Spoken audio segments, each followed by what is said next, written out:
Hello, everyone, and welcome to another episode of the Capital Gains Tax Solutions podcast, where we believe most high net worth individuals and their professional teams struggle to find great capital gains tax deferral options. Not having a clear plan is the enemy, and using a proven tax deferral strategy such as the Deferred Sales Trust is the best way to exit your highly appreciated assets tax deferred so you can create, preserve, and grow more wealth. I'm your co-host, Pearson York, filling in for Brett Schwartz. In each episode, I'm joined by some of the best wealth, business, real estate, and leadership individuals in the world to share ideas, deals, stories, and inspiration. So together we can make complex tax deferral strategies simple and passive income plans achievable. As always, we're streaming on expertcresecrets.com, Capital Gains Tax Solutions YouTube channel, Facebook, Kingdom Luxury Realty Facebook channel, and the Kingdom Luxury Realty YouTube channel. So please rate, review, subscribe, share, thumbs up, notification bell. Am I missing anything? No, I think we're good. All that good stuff, though. And I'm super excited about our next guest. He's the founder of Boardwalk Wealth, a leading private equity sponsor, and they focus on value-add opportunities in Texas, Florida, Georgia, just across the southeast where everyone else is as well. And he's absolutely crushing it with 1,400 plus units. And we're gonna have a fantastic conversation. Omar Khan, how you doing, my friend? Hey man, I'm good. What's up with you? What's going on? We had a little bit of those camera snafu starting out, but I think we're at a good spot now. Yeah, I think we are. Do me a favor, and I'm going to coach you on the thing. Like, come up a little bit so your hair is like right next to the thing. So you look like we need to get that close up on that beautiful face of yours, man. Yeah, I would have if my HD camera worked. You'd see all my hair in all its glory. I'm getting a little bit of that salt and pepper, so my wife tells me she kind of likes it. Hey, there you go, touch of gray. There's a reason that guy's on the box, So yeah, there's a reason why George Clooney isn't a B-list actor, man. Hey, that's right. That's right. So tell me, how'd you get the touch of gray? How did I get a touch of gray? I got married and I had 2 kids. It had nothing to do with the 1,400 plus units you got, huh? Maybe, but I think it was more to do with the marriage and getting 2 kids. Well, hey, those are both blessings, like beyond belief. So good for you, man. Good. Keep telling myself that every day, man. Every day, man. You got to do it. So it's fantastic stuff. So tell me, how did you get into 1,400 doors? Well, it wasn't like I planned on doing it, to be honest with you. What had happened is my background's in finance. I was in the capital markets, investment banking, M&A sort of world. I moved down to from Canada, 6, 7, 8 years ago. And my wife's a physician. Between her and I we were doing okay, right? I had a couple of family legacy investments that did spectacularly well for us. So we had to shelter some gains from there. I obviously was not privy to the DST at the time. So because of my background in putting and running and structuring deals on the institutional side, because of this tax issue that we had with a lot of gains, I put together my first set of deals. And from there on in, it was just 1 foot, what is it, like putting 1 foot after the other, right? But again, I couldn't have done it if I didn't have a decade plus experience on the institutional side, running and structuring deals. And more importantly, if I didn't have a good personal and professional network, because I was lucky and privileged enough to go to very good schools, very good colleges. So that kind of helped me out. Yeah, absolutely. So tell me about those capital gains tax that you had. It was just an old family legacy investment of ours in a trust. Obviously, when you sell it and the family's going in all their various ways, everybody wants to cash out, take the money. It was like 2 generations in the making. For us, for me at least, it was a nice, at that time it felt like a nice chunk of change. But one thing I knew for sure was that, it's like, every high incomer can probably relate to this. You look at your gross, you feel kind of nice about it. Then you look at your net and you feel kind of depressed about it, right? It was the same way as I looked at the gain. I was like, okay, that's a nice amount of money. I'm not going to say no to it, right? But then once I pay all, because we had practically no basis in the deal left. And what is my share going to be? What is the net going to be? And it was significantly less, right? And I was like, well, need to find some sort of solution for this. So the easiest, dumbest thing that I could possibly think was do a real estate deal, because you get so many tax write-offs. It's a good way to basically make money, get tax write-offs, all of that. So that's kind of how I started, right? And initially the idea was, hey, should I look at retail, hospitality, office, multifamily? And just through the process of elimination, I got to multifamily. It was like hospitality is it's very cyclical. So kind of wasn't feeling that, right?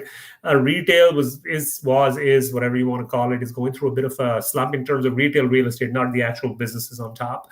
Office was A, very computationally intensive, and B, again, I think it it was very lumpy in the sense that one tenant leaves. There's just a lot of stuff to do, right? Your risk management is a bigger issue in office space. So that basically left multifamily, because what I didn't want to do was get into, say, a vertical where, you buy smaller properties, right? Not that I'm buying really big properties, right? I mean, guys do like way more volume than I do, right? But what I didn't want to do was buy 2 or 3 houses, because that wasn't really going to solve our problem. And thankfully, by the grace of God, we were making enough money even at the start of our careers that cash flowing, say, an additional $100-$200 a month, or buying a house and the associated all the work with it, that wasn't a very enticing thing, at least for us. Yeah, absolutely. And I mean, that makes perfect sense, right? Like, so a lot of this is process of elimination, right? As opposed to having like the big idea. It's like the big idea is to like be efficient on taxes and make money. But then process of elimination wise, it's like, I don't know, people did SATs back in the day, right? A lot of times you don't know the answer. You kind of triangulate that answer, right? Yeah. Kind of the same thing. Yeah, and that makes perfect sense. And I love what you said there. It's like you got really, excited about the gross and depressed about the net, because it's absolutely true. And it's not what you make; it's what you keep. It's 100%. It's what you keep. Doesn't even matter what you make. It doesn't matter. And I try to explain that, and we've kind of coined this new phrase, tax flow versus cash flow, because at some point, right, like the taxes are going to eat into your profits so much, it makes the asset not worth as much. Man, right? It's not even that. Like, it's so funny, like, because again, a lot of people in our social circle are either, say, guys like my social circle, investment bankers, private equity guys. Wife is a physician, so a lot of her friends are all doctors, right? And so these are all people making over $500,000 a year. And on average, even people that live in low or no state income tax states, right, they're easily paying a couple $100,000 in taxes, right, per person, right? So there's the couple of, say, both doctors or finance and doctor, right? They're easily paying a couple $100,000 in taxes. And simply what I tell them is, look, forget about making more money. Forget about that for the time being. If you were to just take the pile of taxes that you are paying right now, and you were able to figure out, say, some sort of solution to either get optimized on it, reduce your taxes by half. So if you're paying, say, $200,000 in taxes, you optimize it, maybe you cut your tax bill in half, making the same amount of money, right? That's an extra $100,000 a year, right? Yeah. That's a lot of money, man, because look, think about it. Most people, what are their big responsibilities? Kids' education, maybe a wedding, financial security, maybe taking a family vacation, all of that sort of stuff, just the usual stuff, right? And $100,000 extra per year on top of whatever you're doing. Let's put it this way. If your kid wanted to go to a private college and you started even 10 years before the kid has to go to college, you got an extra $100,000 a year, you can cause a lot of damage, man, to that goal without sacrificing anything in your personal life or anything of the sort. Yeah, it's just about allocating your resources correctly and structuring 100%. Like it's a lot of people don't get it. I was having this conversation with my old man. He's got a service-based business, brings in $1.5 million a year. He's got 0 bases. He's got 0 write-offs. I'm like, Pop, buy a building, buy something. Something. Do something. Stop writing $500,000 checks to the government. Like, what are you doing? Because my point is, look, either you can enrich yourself or you can pay it to some government satrap. That's it. There's no in between. There is no like this or that, right? Yeah. And by the way, you're still not completely avoided taxes, because sales tax, car tax, breathing tax, dying tax, getting out of bed tax, you're paying all of that anyways. Absolutely. Okay? Someone broke it down for me. It was really interesting. They're like, how much do you think the average American pays in taxes? I think at least, like, even in low state income or no state income, you're easily paying 40 to 50% in taxes. Right. Minimum. Yeah, he started breaking it down. He's like, gasoline tax, sales tax. Hey, on food, if your food is imported, say, from Mexico, even though we have NAFTA, or say from Canada, or say Europe, you're paying custom and excise duties on your T-shirts. You're paying all of these duties. It's nuts.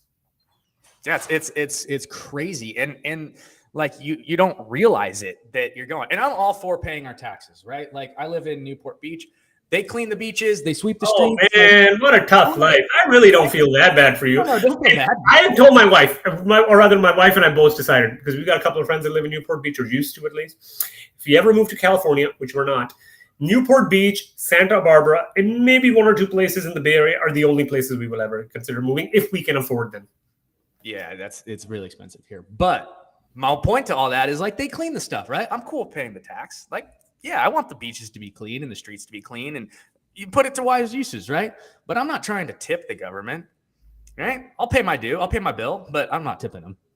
They don't give me that good service. Hey, you're already paying them every time you go buy food. You're paying a sales tax, right? Absolutely. So okay. So I'm glad we're on the same page with that. So how do people, as a principal broker at Boardwalk Wealth, right? How do I'm not a broker. I'm just a principal. I'm not a broker. Sorry. Yeah. Principal, not a broker. Yeah, I'm not a broker, man. I own the assets outright with my investors, basically. Okay. I'm on the buy side. See, I'm not on the sell side, right? Gotcha. Okay. So only buying. How do you how do you not have to pay your tips? How are you eliminating? Well, number one, in my case, for instance, I'm a real estate professional, right? So in our personal household case, I can tell you, I'm a real estate professional.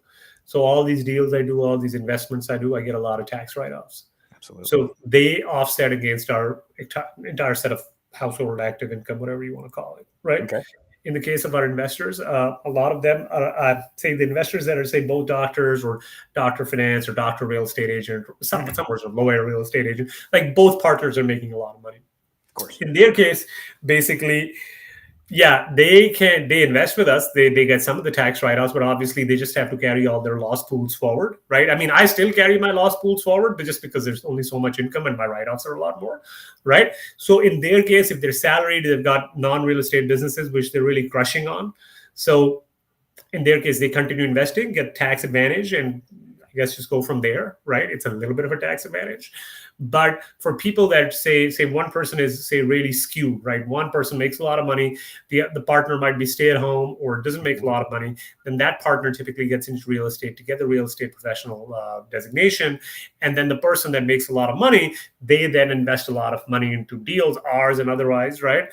Get all the tax write-offs, use that to offset against your household income. Yeah, absolutely. So $1,400 is a good amount. So are you operating these yourselves? Are you syndicating these? How are you guys managing these?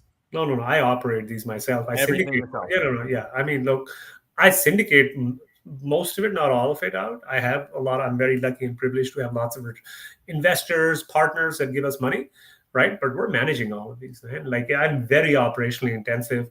Like every week, I have at least like 8 to 10 hours worth of where, I mean, I have teams. You've got to realize this is not a one-man show, right? So when I say I don't mean to mean I is a bad word.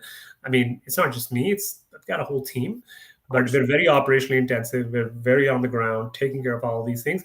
And by the way, a lot of these things are related to each other, right? Because we're operationally intensive. That's why, for instance, when there's a deal in our market, sub-market, we probably already either seen it. We already kind of know what the cost structure is like, what the revenue structure is like. So this way, when a broker calls me, I'm able to move very quickly versus say somebody who might be new to the market, might not be as hands-on of a manager, right? So that's where you would think, hey, you're just operating the deal, but it also becomes a business development advantage as well. Absolutely. Because you're operating the deal so intensely, you kind of just have a feel, okay, where's the price, where's the expense, where's the revenue, how quickly can I move on something? And that in and of itself is a big competitive advantage. Yeah, absolutely. So you're buying in Texas, Florida, Georgia, and South Dakota. I developed in South Dakota. We've got 2 developments right now. We've got another one coming up, Rolling Greens, about 144 units, and another phase 2 of our initial development. That'll be about 200 units, right? So that's all in Sioux Falls, South Dakota. Started off in Texas. I think we still got one asset left there, but it's mostly Georgia and Florida and surrounding markets now for acquisitions. Yeah, awesome. So are you actively buying right now? Yeah. I'm always in the market.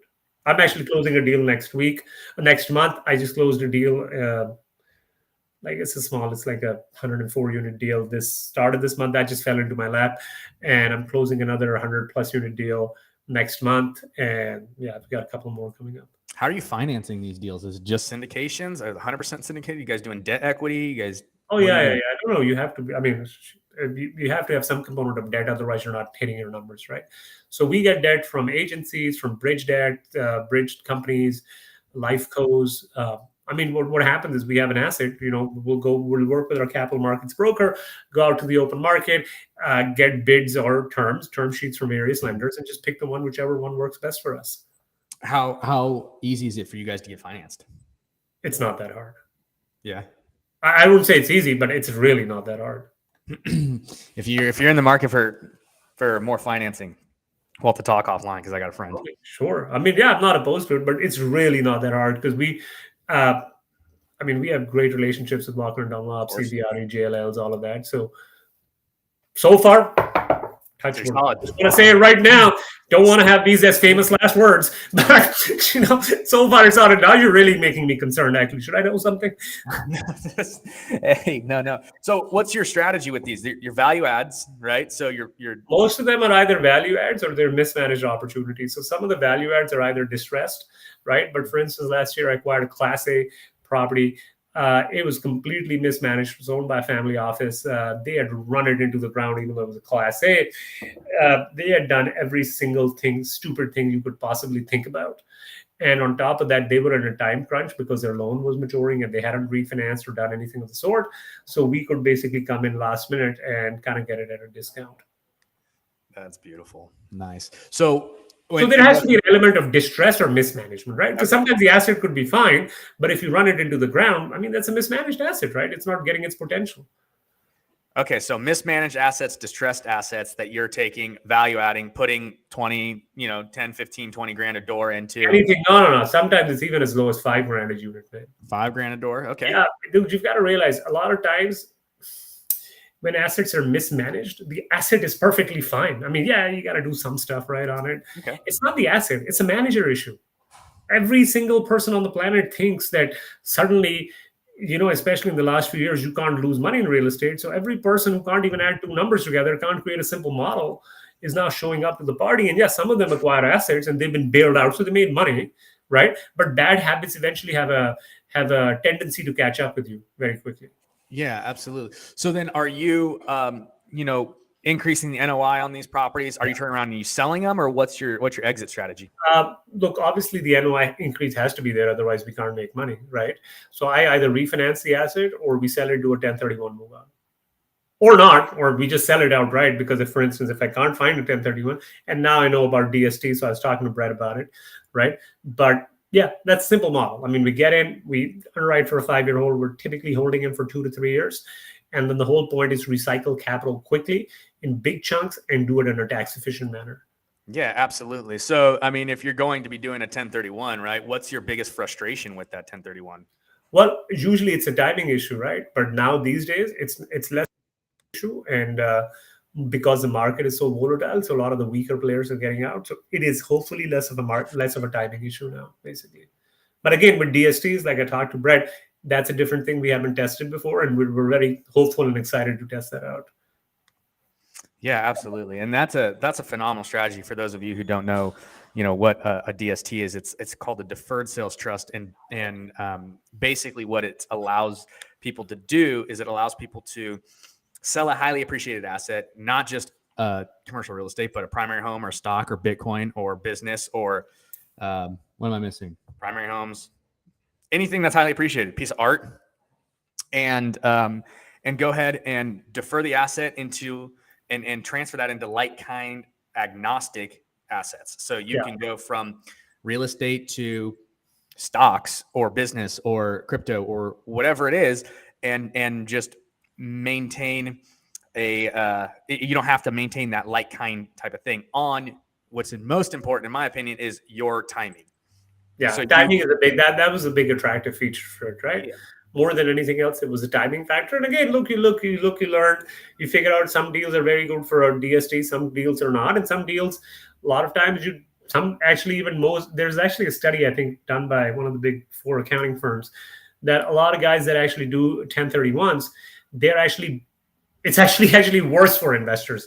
Yeah. And the reason is, it's really shocking when people learn about it, because a lot of times guys, it's mostly guys, women are never that dumb, right? What they do is they'll throw good money after bad, then they'll do a good deal and they get this heavy return, and in their haste to actually save on taxes or optimize on taxes, they'll just invest into an awful deal. And now all the good stuff you did in the past is wiped out by all this dog of a deal you put your money into. Yeah, and we like to call that, don't let the tax tail wag the investment dog. Yeah. But hey, lots of guys do it. They're very susceptible to it, basically. Yeah, absolutely. But you're doing syndications, right? So when you sell these assets, and one of the benefits to a deferred sales trust is, with a 1031, everyone's got to go with you, right? So if you guys don't like Billy anymore, Billy's still got to go with you, or he blows the whole thing up. You know? No, I mean, you can do partial. You can buy people out as well, basically. So yeah, so you can buy people out, right? But if you have to buy them out, are you guys having to come out of pocket for capital? To be honest with you, again, touch wood. Don't want these to be famous last words. So far, it's not been an issue, right? Most of our investors are very sticky, but yeah, that could be an issue, right? If 80% of your investors say, "Hey, screw it, I don't want to do 1031," right? Well, that's a very different ball game than one person in your roster of 30 people saying, "I don't want to do it." Yeah, right? Absolutely. And so a lot of times it depends on the people who you're with, all of that sort of stuff. And that's why there is no, I wish there was a magic bullet, right? You do this and everything is done. And that's why you got to be, it's just a process where you have to keep learning. You have to figure out what's best for you, what's best for the deal, and use those tools to accomplish the tasks or goals that you have in mind. Yeah, absolutely. And I think that's one of the best things is that it's an arrow in the quiver. Yeah. Right. It's a powerful arrow, right? Maybe it's a flaming arrow. Yeah. But it's definitely a tool in the toolbox to use, and it works well in conjunction with other, with other tax strategies, And so I was talking to a guest the other day on the podcast, and we were talking about how to use opportunity zones with energy and drilling for oil to defer a bunch of capital gains tax, and it was brilliant. I was like, that's super awesome. Like, how you can do that, right? There's abundance of oil reserves out there that you can basically go into the opportunity zone. You get more time, they're more abundant, and there's a bunch of tax benefits for. And I think there's some depreciation benefits also. Like you can, I think 100% of some oil and gas leases. I might be confusing these things, but in oil and gas, you have very accelerated depreciation over just conventional real estate as well. Yeah, it's a great rule, and it goes hand in hand with opportunity zones and deferred sales trusts and all this stuff. So my point to all that is that it goes back to what we were kind of talking about earlier, right? The tax flow versus cash flow, and just your ability to to maximize to maximize the benefits and the loopholes. Well, my point at the end of the day is to maximize how much money you get to keep and not have it leak out. As long as you maximize that, it doesn't really matter what you call it. You can call it whatever you want to call it, as long as you have all of your money or as much of it as possible in your pocket. Now, look, if you want to choose and donate to the homeless, go for it. You want to write the government a check, go for it. Don't let me get in the way. But you should have the ability to do it, not somebody else. Yeah, absolutely. So what is your what's your next phase of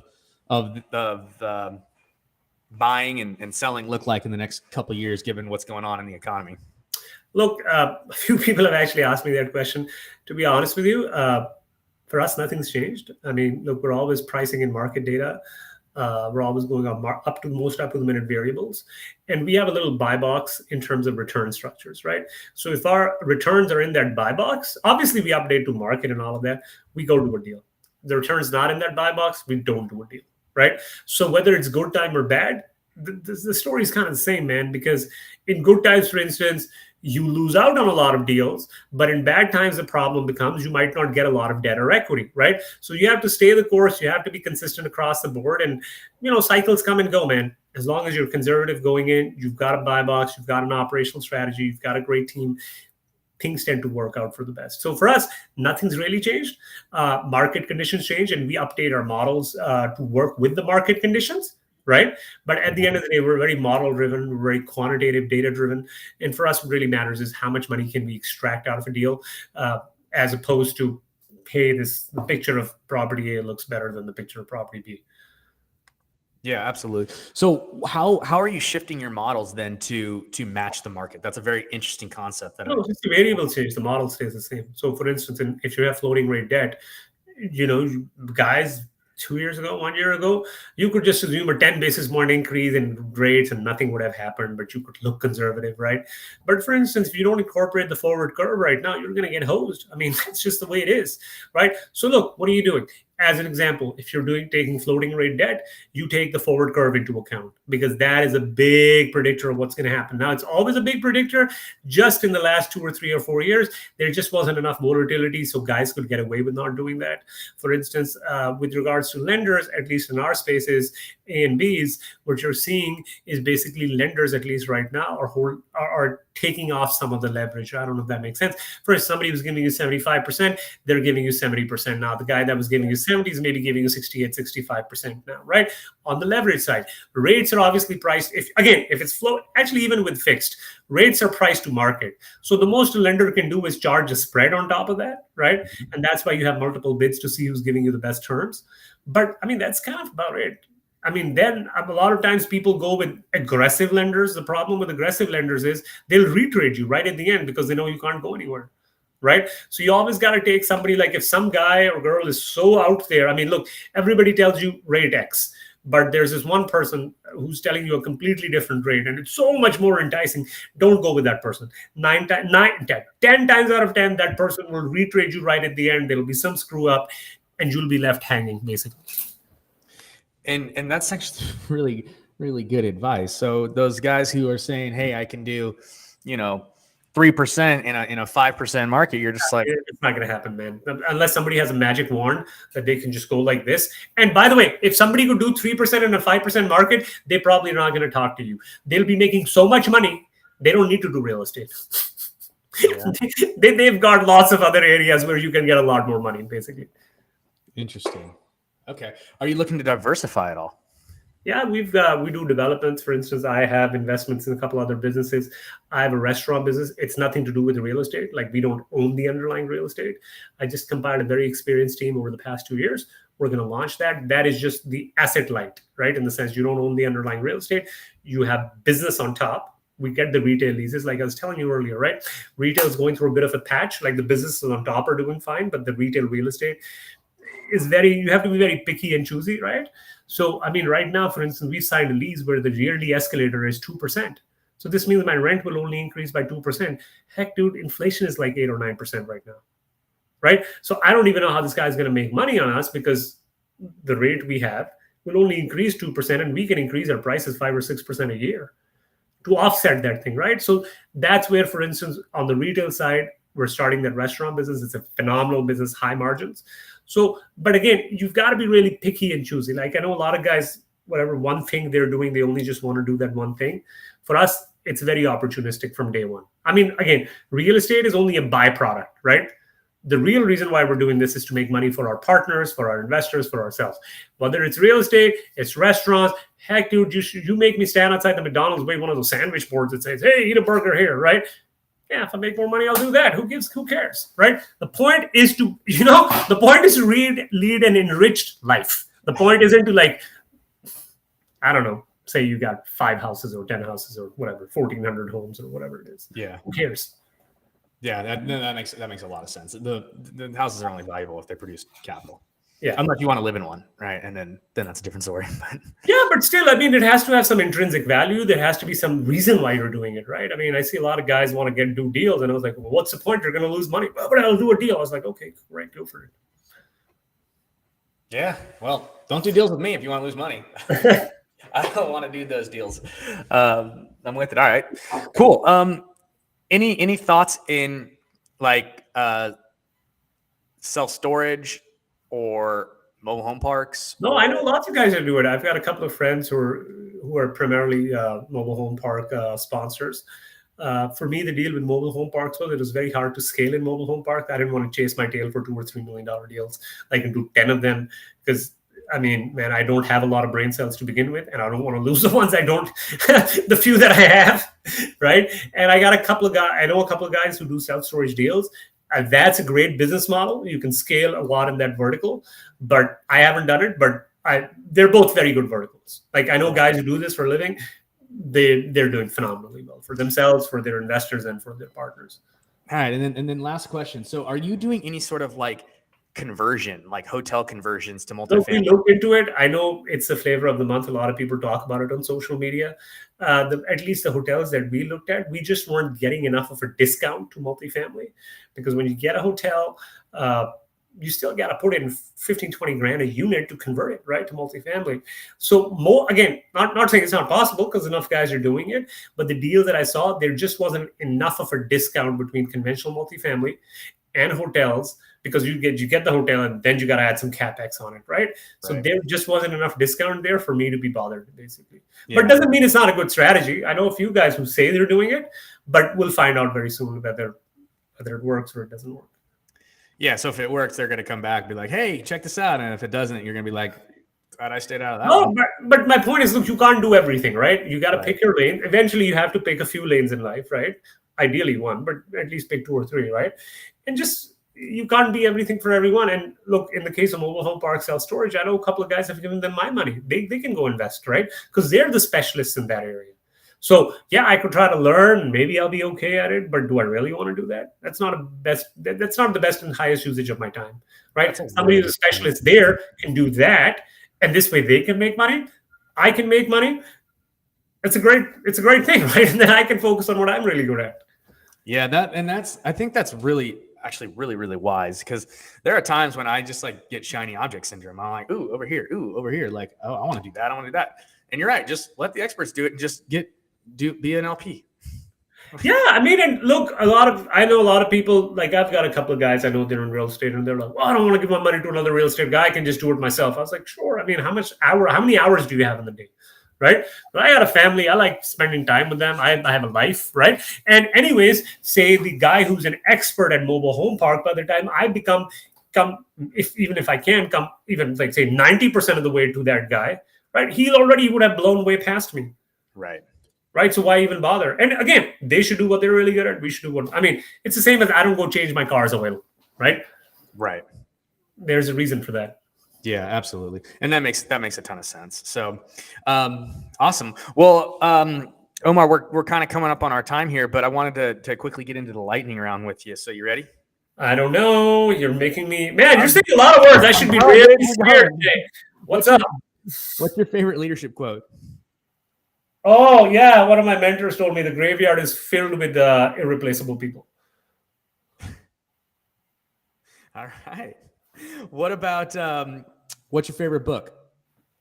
Oh, I read extensively, man. So that book keeps changing from time to time. Like, what did I just read? That was the other day. I like to read either really interesting stuff or really trashy stuff, right? Really trashy stuff. So I was reading a book on the history of Coca-Cola. There was something on Chick-fil-A.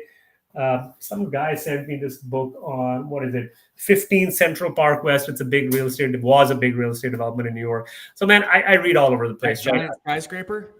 Well, it's a condo building, right? Yeah.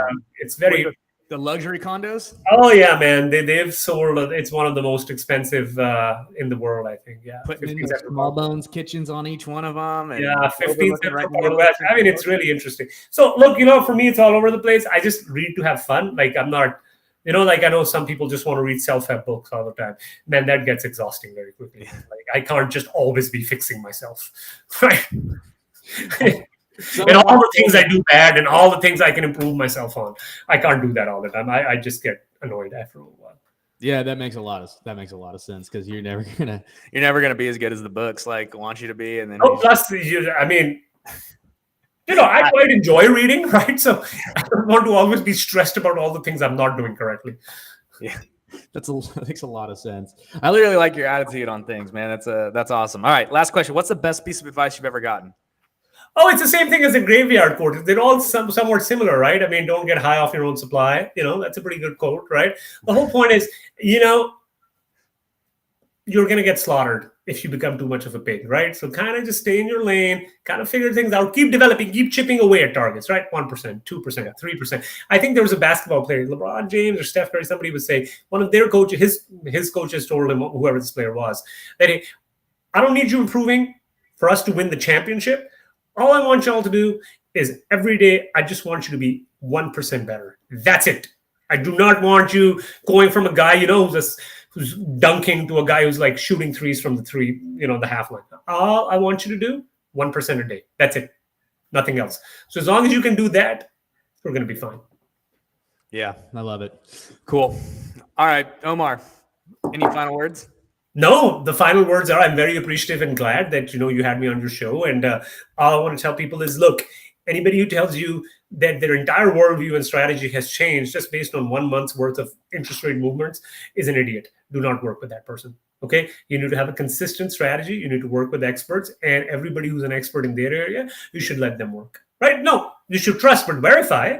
Yeah. But don't like work with people who are up one day, down the other, left one day, right the other. You got to work with people who are somewhat even keeled.